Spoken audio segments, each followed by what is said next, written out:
ओम शांति। अपने मोबाइल पर डेली मुरली अपडेट पाने के लिए चैनल को सब्सक्राइब जरूर करें।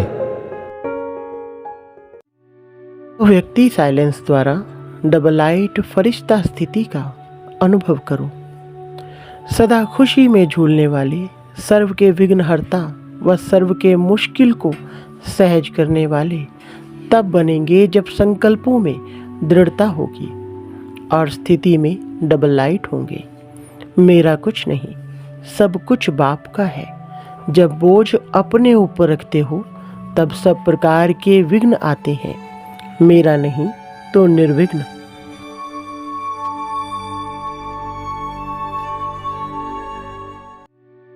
ओम शांति।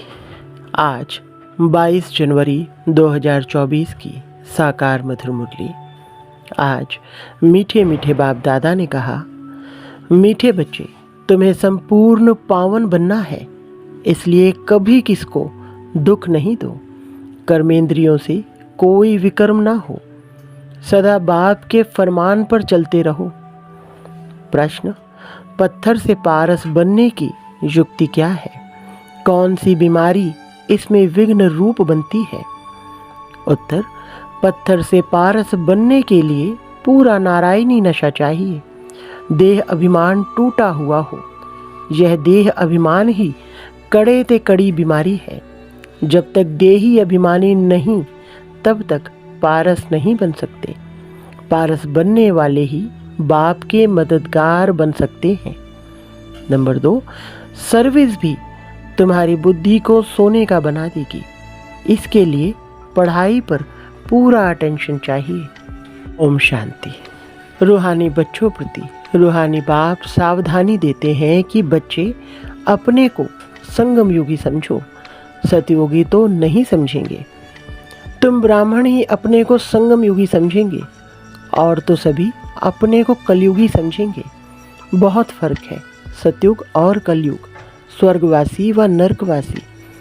तुम तो ना स्वर्गवासी हो ना नरकवासी, तुम हो पुरुषोत्तम संगमवासी। इस संगम युग को तुम ब्राह्मण ही जानते हो और कोई नहीं जानते। तुम भल जानते भी हो परंतु भूल जाते हो। अब मनुष्यों को कैसे समझाएं? वे तो रावण की जंजीरों में फंसे हुए हैं। राम राज्य तो है नहीं, रावण को जलाते रहते हैं।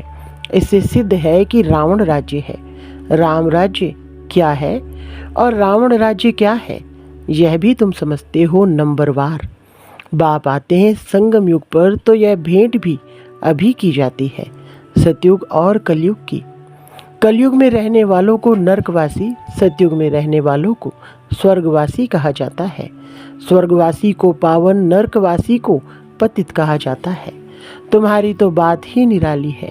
तो तुम इस पुरुषोत्तम संगम युग को जानते हो। तुम समझते हो हम ब्राह्मण हैं। वर्णों वाला चित्र भी बहुत अच्छा है, इस पर भी तुम समझा सकते हो। कॉन्ट्रास्ट बताना चाहिए। जो मनुष्य अपने को नरकवासी, पतित, कंगाल समझे, लिखना चाहिए अब यह पुरानी कलयुगी दुनिया है, सतयुग स्वर्ग नई दुनिया है।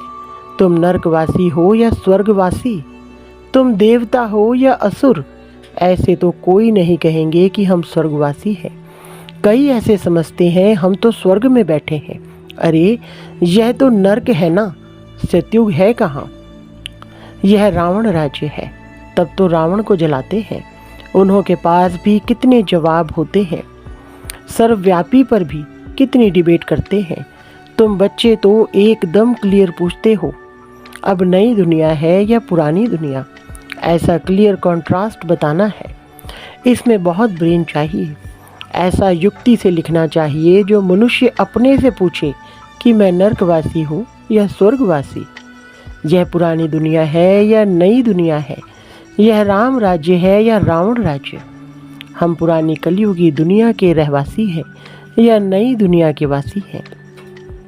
हिंदी में लिखकर फिर अंग्रेजी, गुजराती में ट्रांसलेट करें तो मनुष्य अपने से पूछे कि हम कहाँ के रहवासी हैं। कोई शरीर छोड़ते हैं तो कहते हैं स्वर्ग पधारा, लेकिन स्वर्ग अभी है कहाँ? अभी तो कलयुग है।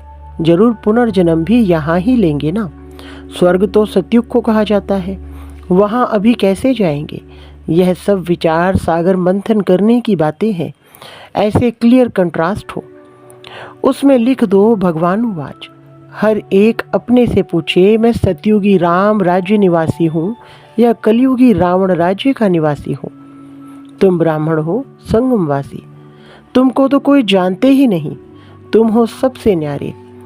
तुम सतयुग कलयुग को यथार्थ जानते हो। तुम ही पूछ सकते हो कि तुम विकारी भ्रष्टाचारी हो या निर्विकारी श्रेष्ठाचारी हो। यह तुम्हारा किताब भी बन सकता है। नई नई बातें निकालनी पड़े ना, जिससे मनुष्य समझे कि ईश्वर सर्वव्यापी नहीं है। तुम्हारी यह लिखत देख आपे ही अंदर से पूछेंगे। इसको आयरन एज तो सब कहेंगे, सतयोगी डीटी राज्य तो इनको कोई कह ना सके। यह हेल है या हेवन। ऐसी फर्स्ट क्लास लिखत लिखो कि मनुष्य अपने को समझ जाए कि हम बरोबर नरकवासी पतित हैं। हमारे में दैवी गुण तो है नहीं। कलयुग में सतयुगी कोई हो ना सके। ऐसे विचार सागर मंथन कर लिखना चाहिए। जो ओटे सो अर्जुन, गीता में अर्जुन का नाम दिया है। बाबा कहते हैं यह जो गीता है उसमें आटे में लून नमक है। लून और चीनी में कितना फर्क है, वह मीठा वह खारा। श्री कृष्ण भगवानुवाच लिखकर गीता ही खारी करती है। मनुष्य कितना दलदल में फंस पड़ते हैं। बेचारों को ज्ञान के राज का भी पता नहीं है। ज्ञान भगवान तुमको ही सुनाते हैं और किसको पता ही नहीं। नॉलेज तो बहुत सहज है, परंतु भगवान पढ़ाते हैं यह भूल जाते हैं। टीचर को भी भूल जाते हैं। नहीं तो स्टूडेंट कभी टीचर को भूलते नहीं हैं। घड़ी घड़ी कहते हैं बाबा हम आपको भूल जाते हैं। बाबा कहते हैं माया कम नहीं है। तुम देह अभिमानी बन पड़ते हो, बहुत विक्रम बन जाते हैं। ऐसा कोई खाली दिन नहीं जो विक्रम ना होते हो। एक मुख्य विक्रम यह करते हो जो बाप के फरमान को ही भूल जाते हो। बाप फरमान करते हैं मन मना भव, अपने को आत्मा समझो। यह फरमान मानते नहीं है तो जरूर विक्रम ही होगा। बहुत पाप हो जाते हैं। बाप का फरमान बहुत सहज भी है तो बहुत कड़ा है। कितना भी माथा मारे फिर भी भूल जाएंगे, क्योंकि आधा कल्प का देह अभिमान है ना। 5 मिनट भी यथार्थ रीति याद में बैठ नहीं सकते। अगर सारा दिन याद में रहे तो फिर तो कर्मातीत अवस्था हो जाए। बाप ने समझाया है, इसमें मेहनत है। तुम वह जिस्मानी पढ़ाई तो अच्छी रीति पढ़ते हो। हिस्ट्री ज्योग्राफी पढ़ने की कितनी प्रैक्टिस है, परंतु याद की यात्रा का बिल्कुल ही अभ्यास नहीं। अपने को आत्मा समझ बाप को याद करना, यह है नई बात। विवेक कहता है ऐसे बाप को तो अच्छी रीति याद करना चाहिए। थोड़ा टाइम निकाल रोटी टुक्कड़ खाते हैं, वह भी बाबा की याद में। जितना याद में रहेंगे उतना पावन बनेंगे। ऐसे बहुत बच्चे हैं जिनके पास इतने पैसे हैं जो ब्याज मिलता रहे, बाप को याद करते रोटी टुक्कड़ खाते रहे बस। परंतु माया याद करने नहीं देती। कल्प पहले जिसने जितना पुरुषार्थ किया है उतना ही करेंगे। टाइम लगता है। कोई जल्दी दौड़ी लगाकर पहुंच जाए तो यह हो ना सके। इसमें 2 बाप हैं। बेहद के बाप को अपना शरीर है नहीं, वह इनमें प्रवेश होकर बात करते हैं। तो बाप की श्रीमत पर चलना चाहिए। बाप बच्चों को यह श्रीमत देते हैं कि देह सहित सब धर्म छोड़ अपने को आत्मा समझो। तुम पवित्र आए थे, 84 जन्म लेते लेते तुम्हारी आत्मा पतित बनी है। अब पावन बनने के लिए श्रीमत पर चलो। तब बाप गारंटी करते हैं तुम्हारे पाप कट जाएंगे, तुम्हारी आत्मा कंचन बन जाएगी। फिर वहाँ देह भी कंचन मिलेगी। जो इस कुल का होगा वह तुम्हारी बातें सुनकर सोच में पड़ जाएगा, कहेगा तुम्हारी बात तो ठीक है। पावन बनना है तो किसको दुख नहीं देना है। मनसा वाचा कर्मणा पवित्र बनना है। मनसा में तूफान आएंगे। तुम बेहद की बादशाही लेते हो ना। तुम भल सच बताओ व ना बताओ, परंतु बाप खुद कहते हैं माया के बहुत विकल्प आएंगे, परंतु कर्मेंद्रियों से कभी विकर्म नहीं करना। कर्मेंद्रियों से कोई पाप नहीं करना है। तो यह कंट्रास्ट की बातें अच्छी रीति लिखनी चाहिए। श्री कृष्ण पूरे 84 जन्म लेते हैं और शिव पुनर्जन्म नहीं लेते। वह सर्वगुण संपन्न देवता है। यह तो है ही बाप। तुमने देखा है पांडवों के चित्र कितने बड़े बड़े बनाए हैं। इसका मतलब है कि वह इतनी बड़ी विशाल बुद्धि वाले थे। बुद्धि बड़ी थी, उन्होंने फिर शरीर को बड़ा बना दिया है। तुम्हारी जैसी विशाल बुद्धि और कोई की हो ना सके। तुम्हारी है ईश्वरीय बुद्धि। भक्ति में कितने बड़े बड़े चित्र बनाकर पैसे बर्बाद करते हैं। कितने वेद शास्त्र उपनिषद बनाए, कितना खर्चा किया। बाप कहते हैं तुम कितने पैसे गवाते आए हो। बेहद का बाप उलाहना देते हैं। तुम फील करते हो बाबा ने पैसे बहुत दिए, राजयोग सिखलाकर राजाओं का राजा बनाया।